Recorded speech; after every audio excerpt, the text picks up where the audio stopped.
I'm really happy to have Meagan Johnson here tonight. I consider her a friend, but before that she was a teacher, and I encountered her at her Alexander Technique class at IU, and it kept me sane through the beginning of the pandemic, and here we are, even many months later. Was such a weird semester. I can't imagine what it was like for you as a teacher. It was weird for everyone. It was just weird. It was weird, but we got through, and we went online with Alexander Technique. So here we are in person. I have the video running for those who can't be here tonight or didn't want to be in person yet. I'll put it on our Choir Room playlist, and they can get to appreciate what we do tonight. And I have a handout that Meagan prepared for us. I will hand that to you. You can pass it down. So yes, Meagan is a practitioner of Alexander Technique. Teacher of Alexander Technique.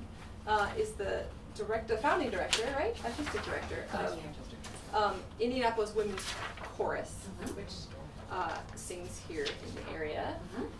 She also teaches voice at Marian University. Yeah. And she lives right close by, so she's our neighbor. This is the closest workshop I have ever That's really It took me less than 5 minutes to get there. Awesome. Well, you're welcome back anytime. Thank you. Anyway, it's really good to have you here. Thank you so much for the invitation. Thanks, everybody. Since we're such a small group, I would love to know your names if you're willing to share your names with me. So I'm Meagan. I'm Debbie. Debbie, great. Nice to meet you. I'm Claire. Claire. I'm Susan.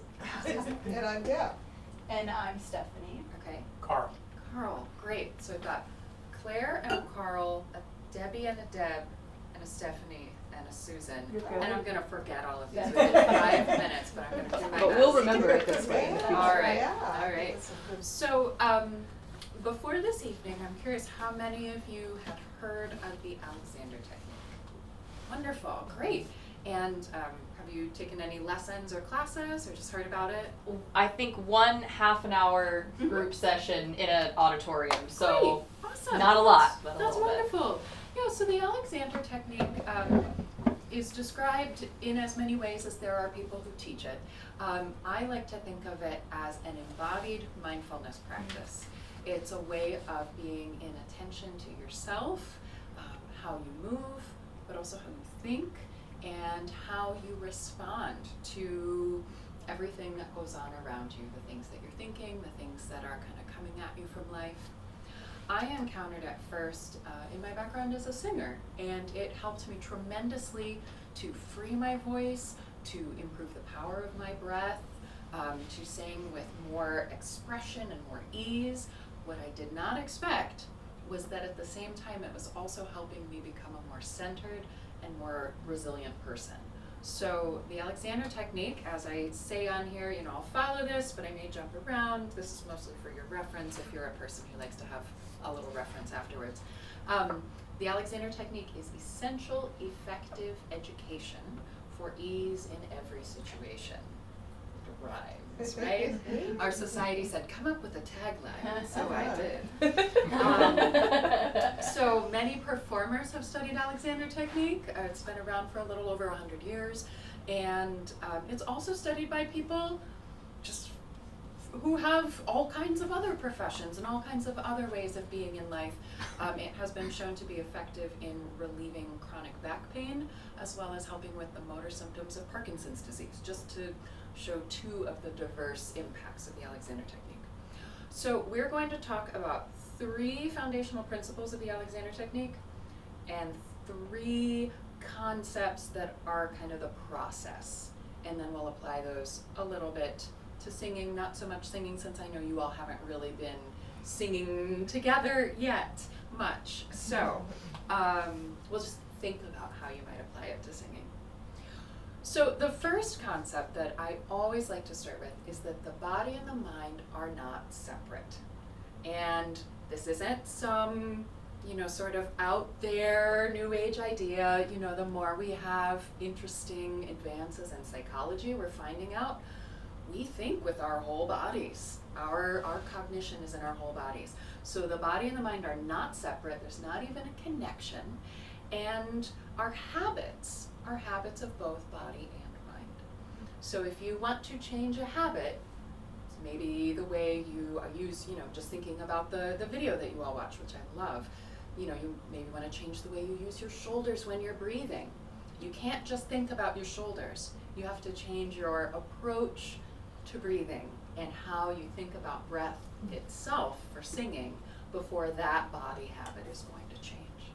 So I've interspersed some fun little quotes from the originator of the Alexander technique, whose name was F.M. Alexander, Frederick Matthias Alexander.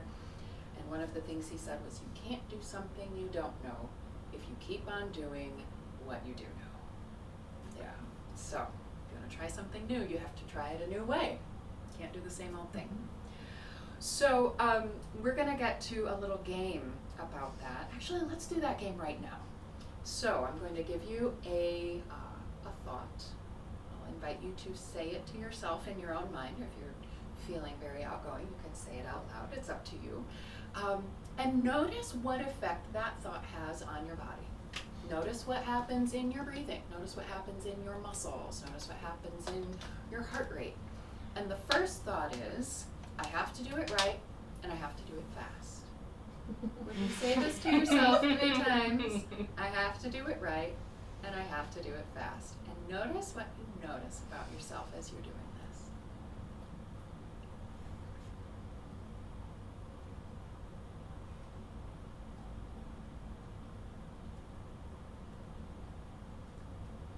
Is anyone willing to share your self-observations? I could feel my heart rate going up. Me too. Yeah. I was biting my lip and like moving my hand suddenly. And maybe I was doing it before, but I noticed that I was doing it. Yeah, I was. Start to this twiddle a little bit. Yeah. I reflexively laughed. My jaw tensed up, my body tensed up. Yeah. Interesting. What were you going to say? I reflexively laughed, and I'm not sure what that says about myself. Interesting. So I don't want to leave you like that, but keep a little thought about what that set of responses is. The opposing thought exploration, because we don't want to stay like this, is I'm at ease in myself and I have the time I need. I'm at ease in myself and I have the time I need. What's that like? You repeat it to yourself a couple more times.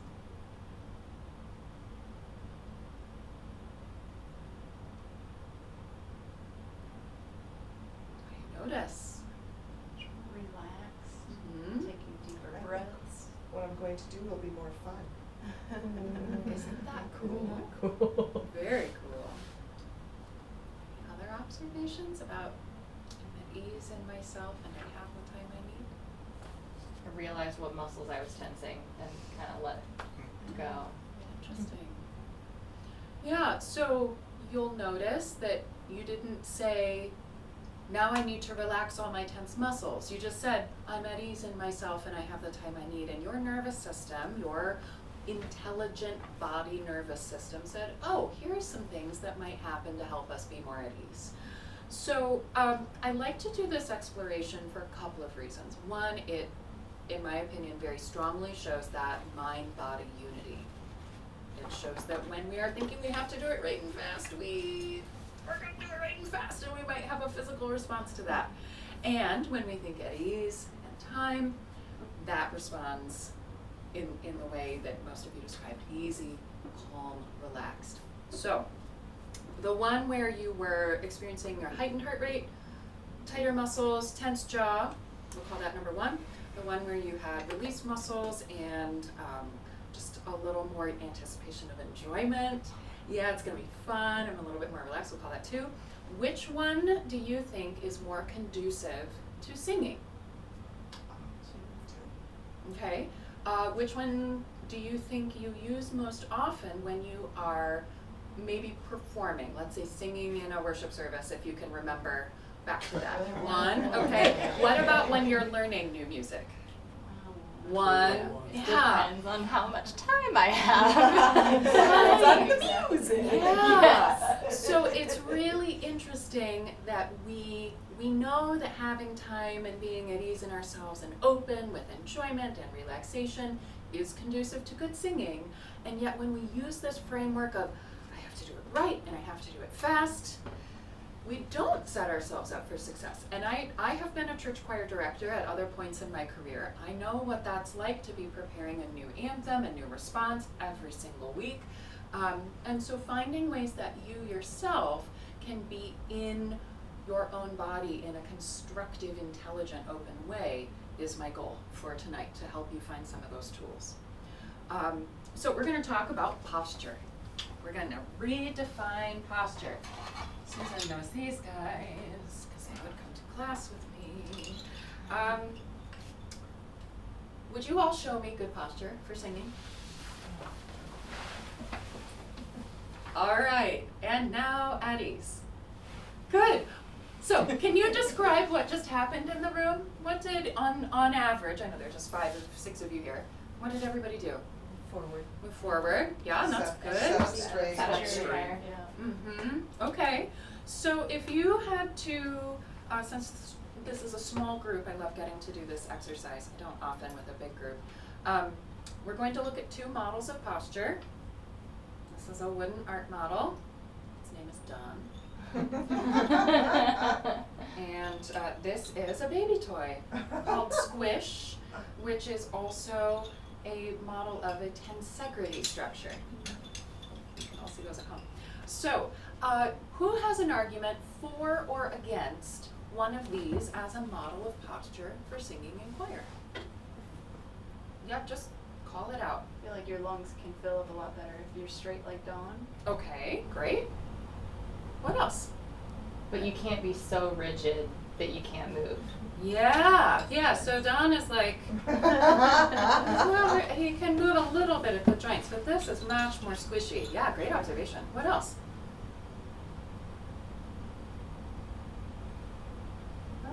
Don looks like me. Don looks like me. Don looks a bit more human-like than Squish. Okay. Squish looks like it's having more fun. Squish is having more fun. It's true. It's true. Better Yep. color. If I drop them both on the floor, who's going to be happier after? This one, yeah, because it's just going to bounce, right? Yeah, it's okay. His feet came off once when I dropped him on the floor, so I'm not going to drop him today. So we need to redefine the way that we think about posture. Posture is not, I put my shoulders here, and I put my knees here, and I put my head here, and I put my back here, and now I hold on to it, and I'm ready to sing. That makes you into something like the wooden model that isn't very flexible and isn't having very much fun. If we can think, I love this definition of posture, which is on your handout. It's a little bit, there's a lot to it, so just take it in, look back at it later if you like. Our posture is the ongoing perceptual process by which we orient ourselves to gravity and to our relationship with the people, objects, and events in our world. Or a little more succinctly put, our posture is our response to life. So it's less about where the parts of my body are and how they're stacked on top of each other, and more about, am I tensing in anticipation of this meeting? Am I holding back because I don't want to do the dishes, because I just don't want to do the dishes? How am I responding to life, and how am I using myself in that process? So F.M. Alexander called this our use of ourselves. We don't tend to talk about posture in the Alexander technique. We talk a lot more about our use. So everyone has a use of the self that is unique to them. There is no one-size-fits-all description of habits that I can say, everyone do this and that will fix your problems, because everyone is an individual. We all have habits. And if you want to change those habits, you can't apply a one-size-fits-all approach. You have to really learn about yourself, learn about your own habits to be able to create some possibility of change. And so there are a couple of terms here that I want to talk about, being process-oriented versus being results-oriented. And our culture in America is pretty results-oriented. We like to see that, everything comes together great, and we sing well in our performance or in our singing and worship, and everything just came out great. Doesn't really matter how we got there. But how we get there actually really does matter. And I think actually faith community choirs get this more than maybe academic choirs, because you know why you're here. You're not here for a grade. You're here for yourself and as part of the community and for your worship. But when we are results oriented, we tend to end gain, which is Alexander's kind of jargony term for being so focused on the end that we are willing to misuse ourselves to get there, to use strain, to use tension, to use effort. And we'll get there, but we may be in bad shape by the time we do. The alternative to that is to be in the process, to be willing to stay present to all those small steps from A to B all the way to Z, so that you are open to the possibilities in each step. You might get to C and face an obstacle and say, instead of going to D, I might go to B and then just jump to G. You know? So you might learn that there's a new way of doing things if you don't get so focused on a particular way. So we stay curious. And what is this process? So there are 3 steps: awareness without judgment, non-doing and taking time, which we explored a little bit there, and then direction. Awareness, taking time, and direction. So at this point, are there any questions before we kind of get into these observations, these explorations? No? Feel free to call out if you have a question. All right, so we're going to start with taking time. That's the first place. If you're learning a new piece of music, or if you're learning anything, and you rush right into it and don't take time to become aware of how you are going about this process, you might bring your habits. You might bring your habit of tightening as you go to sing a high note, or clenching your knees as you get to the end of your breath.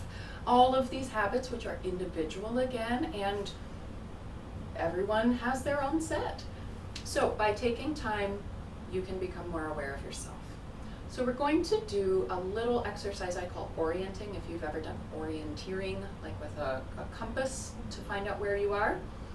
I'm going to ask you some questions. I would ask you to ask yourself those questions and let your body respond. Remember, there's no split between body and mind. You don't need to answer these cognitively and intellectually, just let your body respond. So where's the ground? And where's up? Where's the space behind you? And where's the space in front of you? Where's the space to your right? And where's the space to your left? And as you notice that you're breathing, notice that breath is coming from the inner part of you. Where's the space inside you? And as you're inhaling, the air is coming from the space outside of you. Where's that space outside of you? So by being in these questions, we end up thinking down and up, back and front, side to side, inner and outer. And I was watching you, and I saw especially, is it Carla? I'm Deb. Deb. Mhm. Darn it. You're Carla. This is You're Carl. Carl and Claire. Claire. It's Told you the I was going to letters. forget The within letters are 5 minutes. together. Ah, Deb. Deb, I saw you noticing some things in yourself, and your body was shifting your the way you were sitting on the Back. chair. Back. What's behind you? Yeah. Something. Yeah. And what did you notice as you were asking yourself these questions? Well, it's just you want to kind of see it, Mm-hmm. but also just by doing that, kind of make it more aware. Mm-hmm. Mm-hmm. Still don't know directions. Well- I said right, and I felt this direction. You gotta make the L. You gotta make I'm left-handed, so I automatically think dominant, and I tend to, yeah. It doesn't So I actually because matter. I actually kind of leaned left instead. It's okay. Yeah, it doesn't actually matter. The right and the left are just for you to be thinking kind of this way. Yeah. I'm at ease in Exactly. At ease in yourself, and you have the time you need.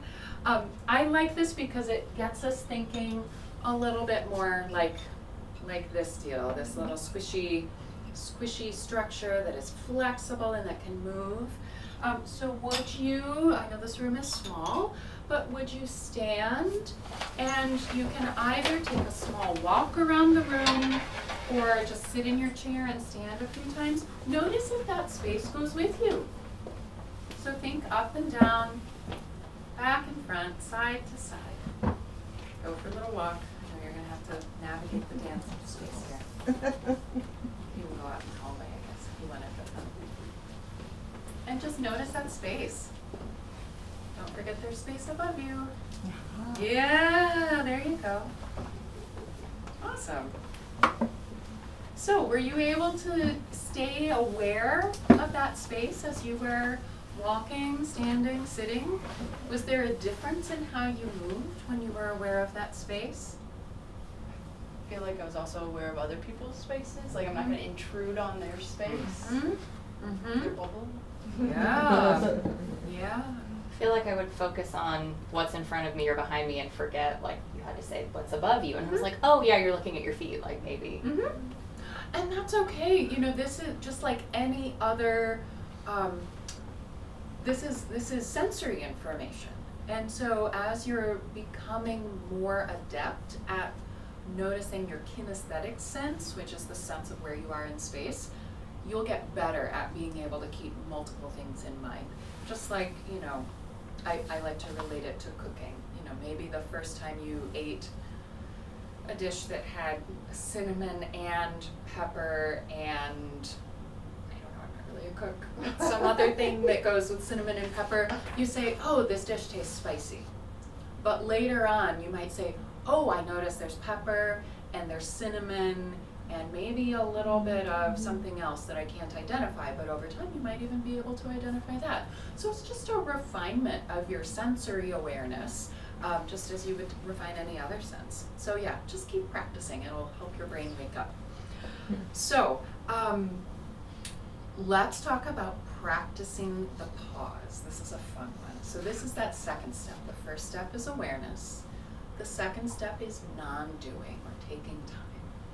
And for a lot of people, this idea of non-doing seems very sort of amorphous, complex. I don't know how to do it. It's very un-American. It's perhaps even un-American. You retire soon, don't you? Fortunately, I got lots of plans. Fortunately, you've been practicing this a long time in your life. You maybe even played a game about this exact skill when you were a child, and that game is called Simon Says. Right. So Susan knew it was coming. She's like, we're gonna play Simon Says. So let's play a little game of Simon Says. Oh boy. Yeah. If you've never played Simon Says, or if it's been a minute since you played Simon Says, the rules are: I will give you an instruction. This instruction will be something like raise one arm. And I will either precede the instruction with the words, Simon says, raise one arm, in which case I would like you to raise one arm. Or I won't say Simon says, I'll just say, raise your arm, in which case you should not raise your arm. All right, so we'll play a little bit, then we're gonna break apart what the game is, and then we'll put it back together. So Simon says, raise one arm. Wave your hand in the air. Simon didn't say. Simon says you may lower your arm, clap once. Nice. Simon says clap once.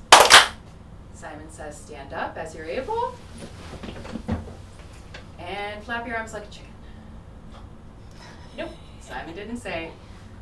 Simon says gently bend your knees. And Simon says have a seat. All right, Simon says the game is on pause, so no more instructions for a minute. So what's happening in Simon Says? Is anyone here a psychologist, neuroscientist? I just like to ask, just in case. I never underestimate my audiences. I know what it'd be like, let me tell you about neuroscience, and then there's a professor of neuroscience back there saying, you actually got it all wrong. Okay. What I understand, this is correct. But, so what we're doing is this is actually a game about stimulus and response. So, you might think all the way back to Psych 101, if you took like a basic psychology class, stimulus is what? in this game, what's the stimulus? The instruction. The instruction, yeah. So in this case, the stimulus is an auditory stimulus.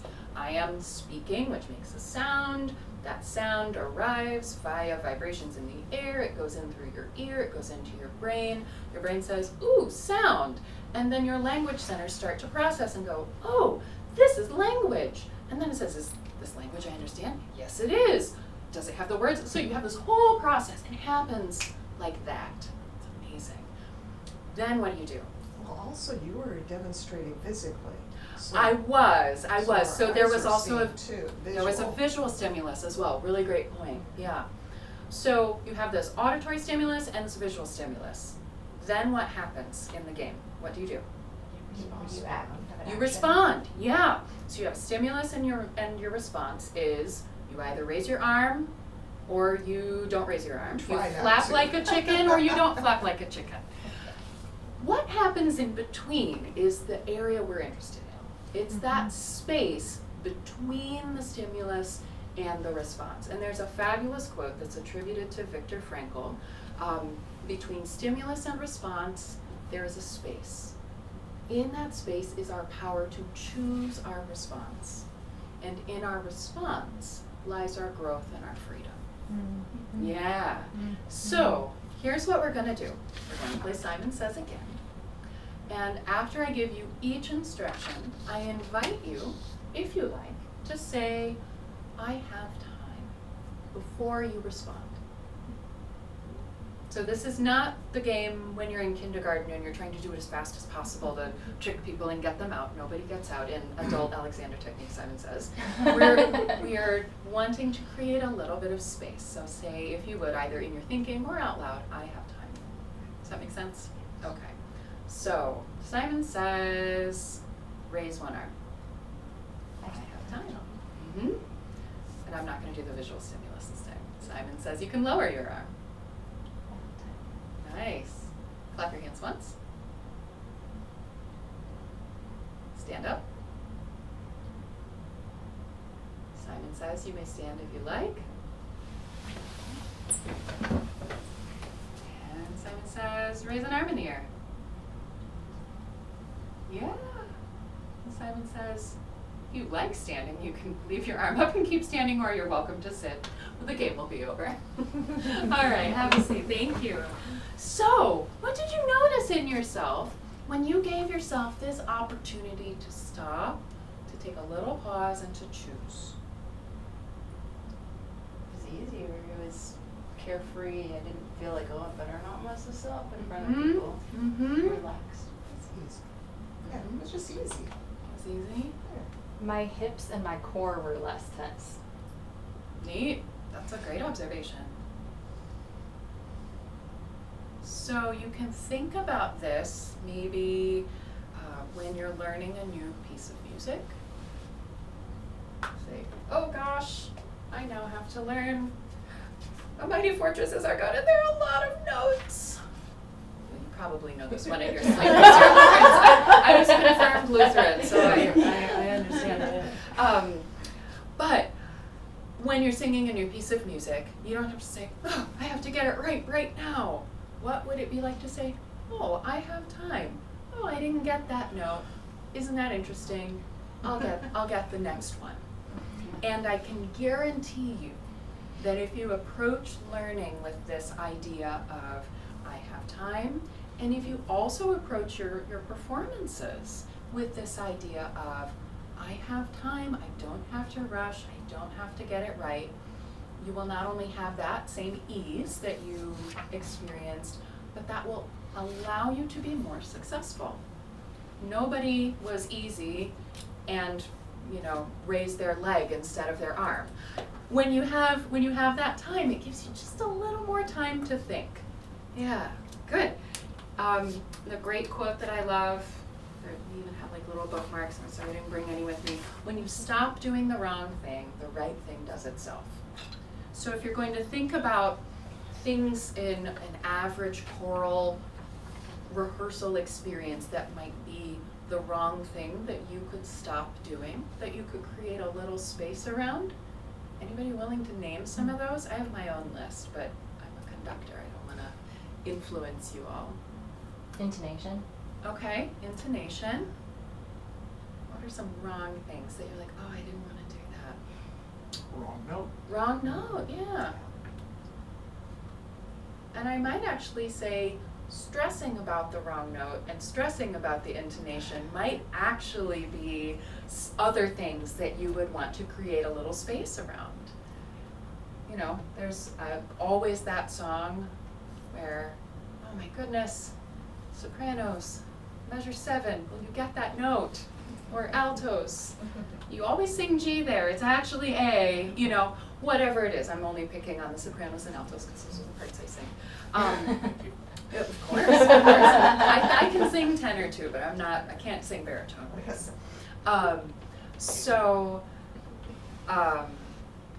Creating a little space around that, oh, I got it wrong, might give you the opportunity to then get it right with more ease. Yeah, something to consider. We'll talk a little bit about constructive rest. I forgot to send Susan the handout for this, but it is on my website, just freely available if that's something you're interested in. Constructive rest is a fabulous thing. It is a way of stopping and of letting gravity help unwind the tension that is in your body just from a normal day. Just from getting up and walking around vertical throughout the day, constructive rest can help you unwind in a positive way. The way it works is you need a small paperback book. Something akin to the size of the Messiah up there is always a good size. The orange. The orange one up there. You don't need to get it unless you want Maybe to. half the size of the other black book. Yeah. So I require we size- have the black book and the other black book. Okay. Excellent.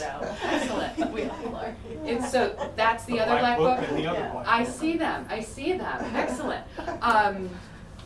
So, resting on the floor with your back on the floor, on a yoga mat, a big towel, something like that, with the book under your head and your knees bent. So I can demonstrate this for you if you would like. I can see it. You can see it in your mind, yeah. And so I'll make sure that Susan has the link to send out to everyone afterwards. But just resting in constructive rest with the book under your head with your knees bent for 5 minutes, once a day, once every other day, is extremely restorative. She lets grad students do this in class.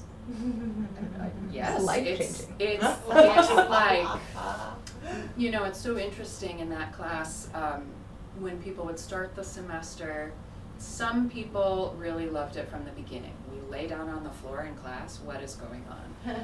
Other people said, this is uncomfortable, I feel like I'm not being productive, I don't know what to do. But by the end of the semester, almost everybody said, that was my favorite part. That's what I got the most out of. It wasn't all the anatomy information, it wasn't all the projects, it was laying down on the floor for 5 to 10 minutes every class. Because you are stopping and you're allowing yourself that time to unwind, to be at ease, to have that openness. So that book is just for The- spinal alignment? yes, little it bit of is, overload. yeah. So let's pretend, may I use like your... Look under that your- open hymnal. Hmm? Under that open hymnal. Yeah. That's the Like exact this? one I always use. This yeah. one? You like that This is the size? official one, this is great. Oh, it's the new So- edition of the official. So if I am, I hope the people on the video can see Oh, as yeah. well. You know, so if I'm lying on the floor, if you can imagine my back on the floor and my head do not have any support, it might fall down like that. Do you see how that kind of presses my head down? But if I have just a gentle book, like a 1/2 inch to 1.5 inches thick, it's gonna be different for different people.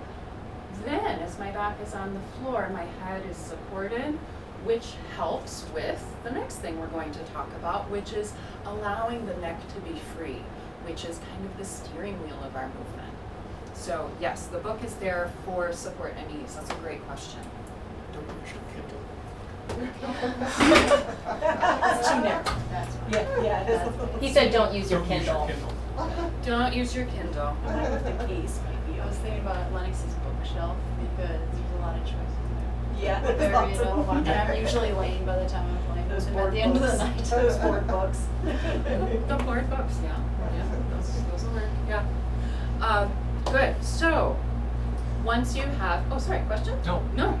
All right, so once you have given yourself an opportunity to be aware of your movements, to be aware of your thinking, to be aware of the connection between those, the relationship, once you've given yourself an opportunity to stop and say, I have time, I don't have to do this fast, you can then start to think about how you want to interrelate all the parts of your body for singing.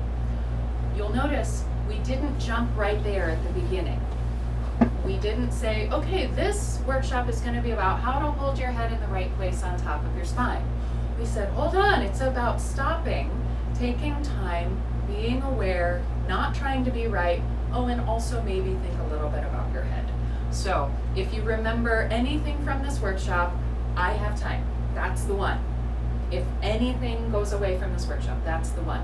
Second thing, if you remember it, remember to lay down on the floor with the book under your head. Constructive rest, that's number 2. And then if you want to remember some things about the head, spine, and pelvis, that's gravy. That's great.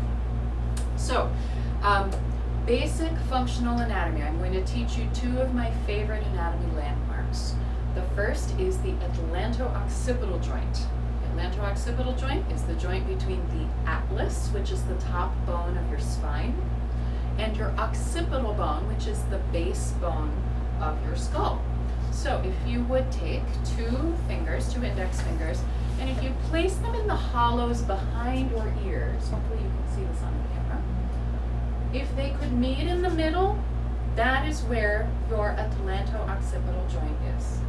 Can you nod your head yes from up there? Yeah. So may I draw on your board, Susan? Yeah. Okay. Thank you. So here's your head. Here's your nose.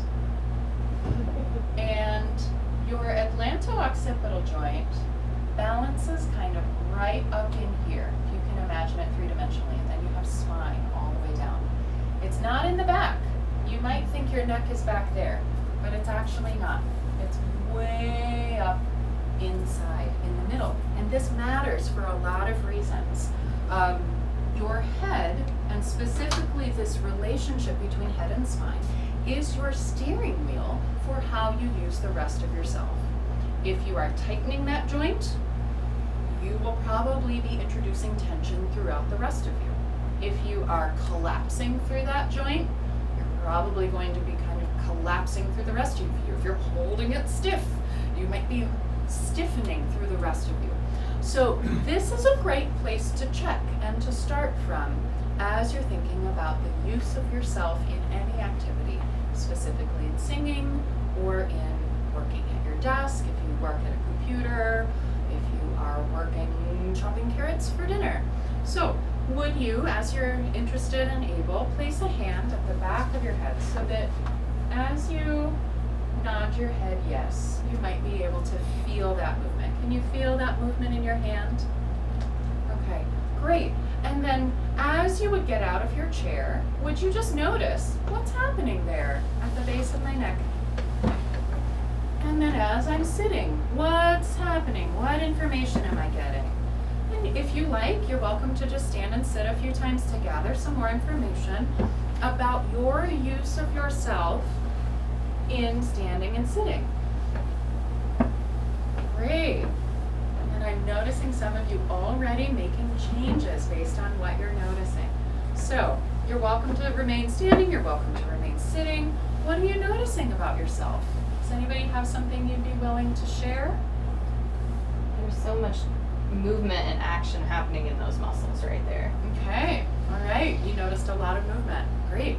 I noticed I was holding my head more stiffly Yeah. as I stood up, and then trying to let that go a little bit, I used more of my legs and knees standing up.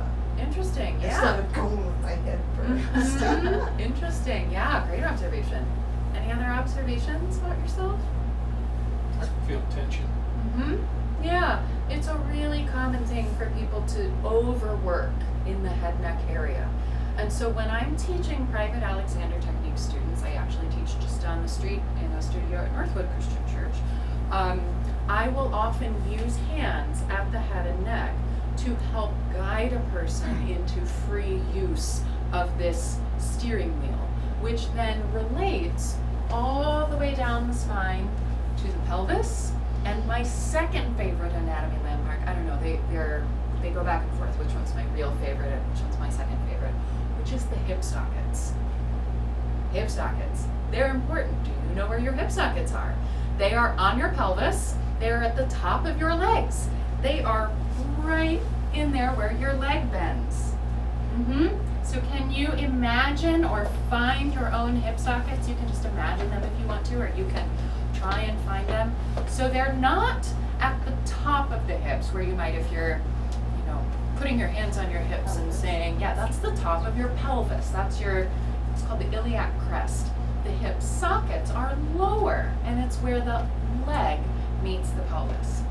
A lot of us, a lot of people in our chair-oriented culture tend to divide the body here, where the sort of belt line would be. But in fact, our body likes to divide at the hip sockets. So let's see what happens if, as you're seated, I'm gonna come up here so that they can see me on the camera. As you're seated, if you think about where your hip sockets are, and you just rock a little forward and back from your hip joints. So you're balancing over your sitting bones. Your sitting bones are the bottom points of the pelvis that support you in sitting to distribute the weight of your torso to your chair. And so yeah, you're folding from way in on those hip joints. And I can bet you that if you hold tension in your hip joints when you're singing, if you change that tension and you allow your hip sockets to just be a little easier, to allow the sitting bones to rest more on the chair, that will change what's going on with your breathing. If you think about the video you all just watched, how it's the whole torso involved in breathing, and change your singing. So if you want to think about hip sockets and head and neck, you're guiding the two ends of your torso.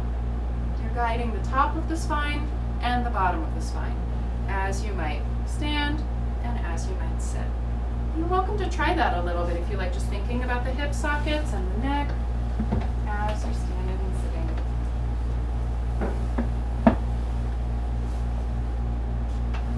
Yeah, really great, everybody.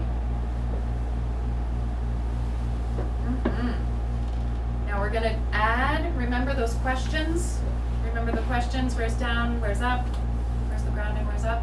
All right, this time, I'm going to ask you where's the ground and where's up, and continue thinking ground and up as you stand up out of your chair. And now here's the tricky one. I'm going to ask you to think where's the ground, but where's up as you're sitting. So don't forget where up is, even as you're folding to sit. Yeah, great. So you can let yourself fold. You don't have to be looking up to know where up is. You can just let that up be there as you're folding. Did you notice a difference in the way you sat when you remembered where up was? What did you notice? Isn't that interesting? That's pretty common actually, because it's a kinesthetic sensation. You may not have words for it, so that's fine. Any observations that are coming in words? I feel like my back stayed straighter and I didn't like plop into the chair. Yeah, and so what's happening here, just a little teaser, your deep postural muscles were probably more energetically toned, which then supports you like this thing, so that instead of, you know, a really swift transition from feet to sitting bones, it was more suspended, like marionette strings or something, almost kind of keeping you a little bit more buoyant in that process. Yeah, I noticed that as I was watching several of you. It's great. So remember, there is no such thing as a right position, but there is a right direction. And that direction is to use yourself with that openness, that up and down, side to side There's a whole list of classic Alexander directions, which we're not going to go into because it's really easy to start making them a project to work on. So we're just going to stay with asking ourselves those questions and remembering ease and buoyancy at the top of the spine. So the last little segment here as we're wrapping up, I'm so glad that you had an opportunity to watch Jessica Wolf's Art of Breathing video. I heard you sharing some of your reflections. As you're thinking about it now, based on the workshop that we've been doing so far for the last 50 minutes, what's standing out to you about her way of describing the structures and movements of breathing or the process of breathing? None of it really works in isolation. Like maybe you think about just, like I tend to think about just my diaphragm when I breathe, but there's a lot more to it than that. Yeah, that's a great observation. But they work so well together without thinking about it necessarily. You don't have to point out that that particular muscle is doing its job. Exactly. Do you know how distracted we would be if we had to think diaphragm, descend, intercostal muscles open, intercostal muscles close, diaphragm go up every single time we breathe? We'd never do anything else. Yeah. It's amazing. Yeah, we'd stop breathing and then there would be no more humans. So, yeah, so it's a good thing that they work well on their own, just as part of the nervous system. So, with that in mind, you now never ever have to take a breath ever again, because your brain and your nervous system do that for you. And when we're singing, let's say we're singing, you know, Mighty Fortress or anything else that you're going to be working on this year. You get to that beginning of the song, it's going to be a nice forte entrance. What do most people do? Right, yeah? And so you've just introduced a whole bunch of tension, a whole bunch of strain. You've taken yourself out of balance. What I like to do in that situation is I start with an exhale. If I'm singing either as a soloist or I'm singing with a choir, I exhale before my first inhale so that I am letting that diaphragm ascend. I'm telling my nervous system, hey, there's going to be an in-breath coming here in a little bit. Let's kind of get ready for that. But then when it's time to breathe, it's just, and I just got all the breath I needed. Just I allowed the air to come in. So let's, I don't know how comfortable everyone feels about like doing a lot of breathing here in this room together, but I have some breathing explorations that we could do if we want to do that. I'm open to that. We're Yeah. on the end of our time. Yeah, we're almost there. So I'll just take you through a very, very brief breathing exploration. So first, whatever air, and you can do the sitting or standing, whatever you prefer. You could also do it lying down, but this floor doesn't look super comfy right now, so maybe choose standing or sitting for today and try it lying down at home. So whatever air is in your lungs, just let it out. And then just let whatever air wants to come in, come back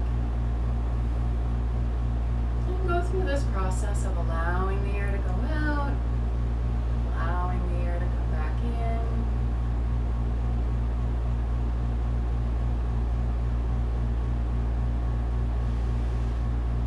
Now at the end of one of these exhales, I invite you to pause and just wait. Wait, not breathing in, until your brain says, oh, time for breath. And then allow the breath to come in through your nose. And then allow the air to go out again. Fun fact you may have heard in the video, your spine gets longer as you exhale. And then pause at the end of that exhale to wait. Wait until the air wants to come in, and let it come in. And one more exhale, pausing at the end of the exhale whenever you get there, waiting. And then allow the air to come back in. Pause. And just breathe normally. What do you notice about your breathing after that very, very simple exploration? Has it changed? Did it change? Does your mental state feel at all different? The inhale just happened. Awesome. Yeah, that's great. I did worry about where my shoulders were. Am I lifting my shoulders? Which one? What does it look like? I didn't think about that. Awesome. Other insights or observations? Just more relaxed. So, while it may not seem like you could do that in the context of a piece of choral music, I promise you you can.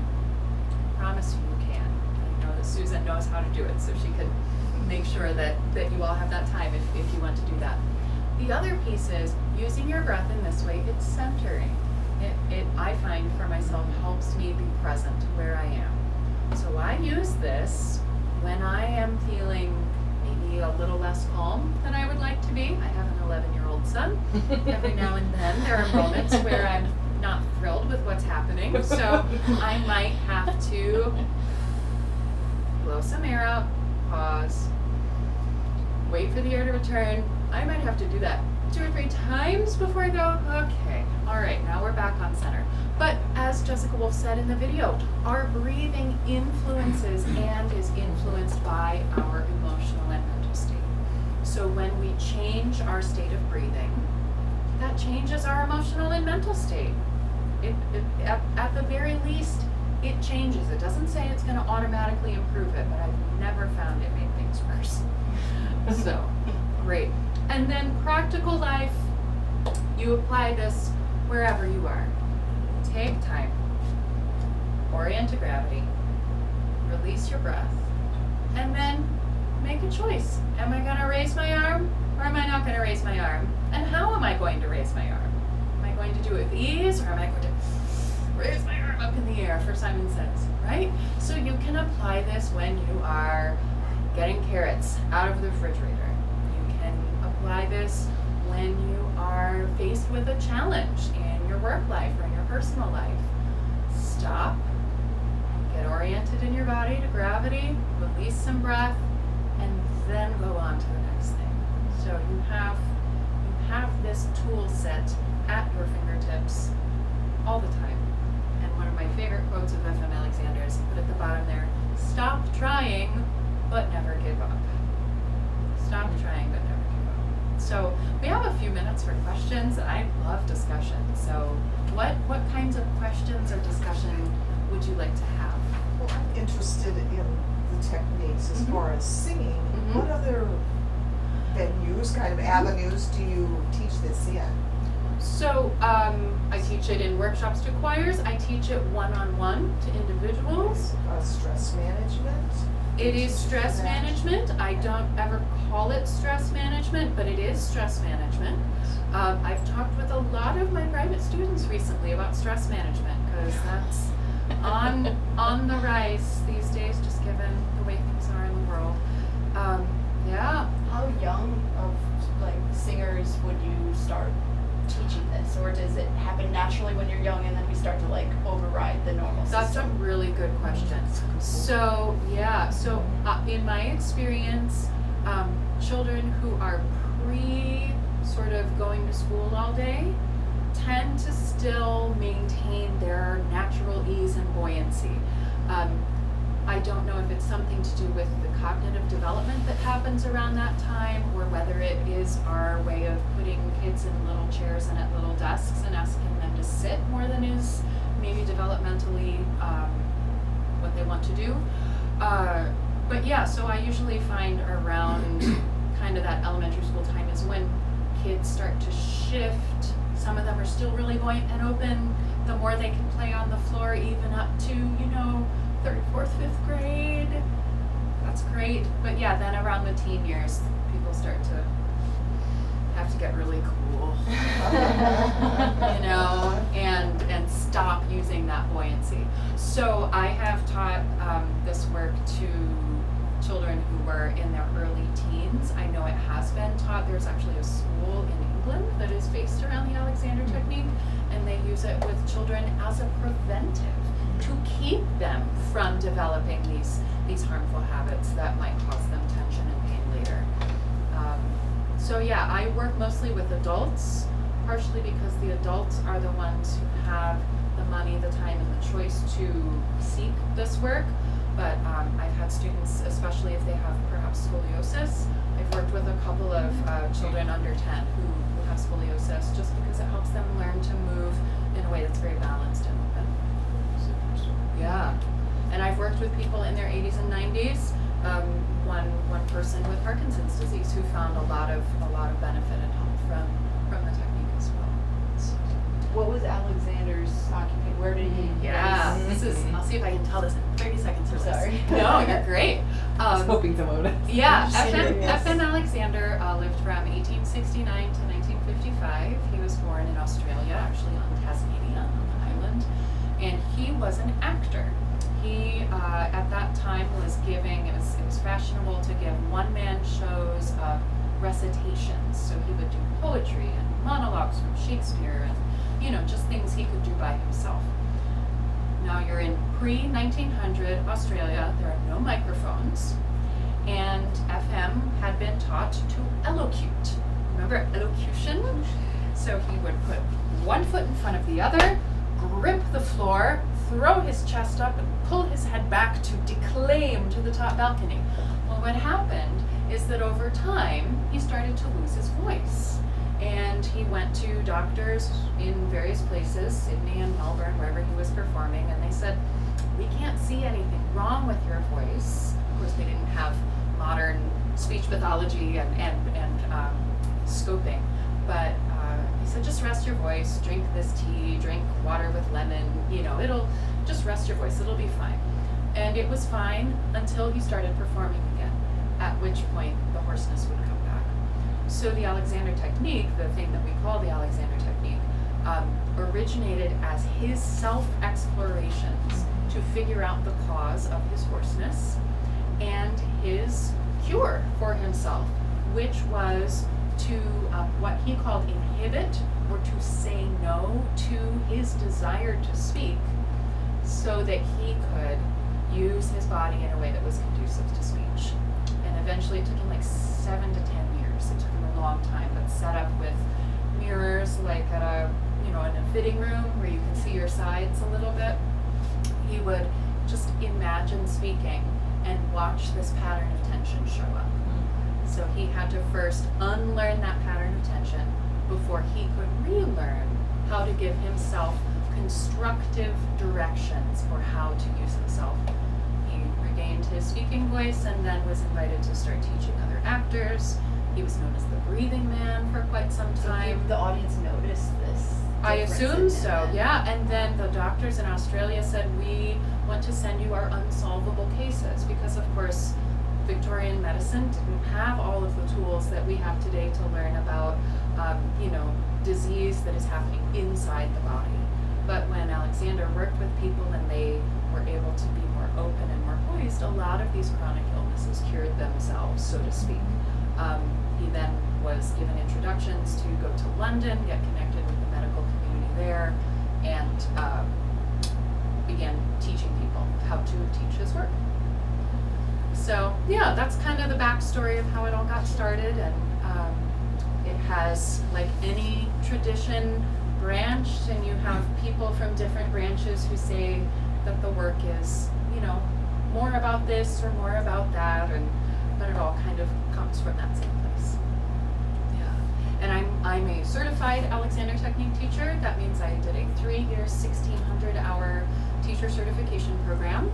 So it's like grad school, it's just not through an academic institution. And so if you are looking for an Alexander technique teacher or wanting to recommend an Alexander technique teacher to someone, I highly recommend finding a certified teacher.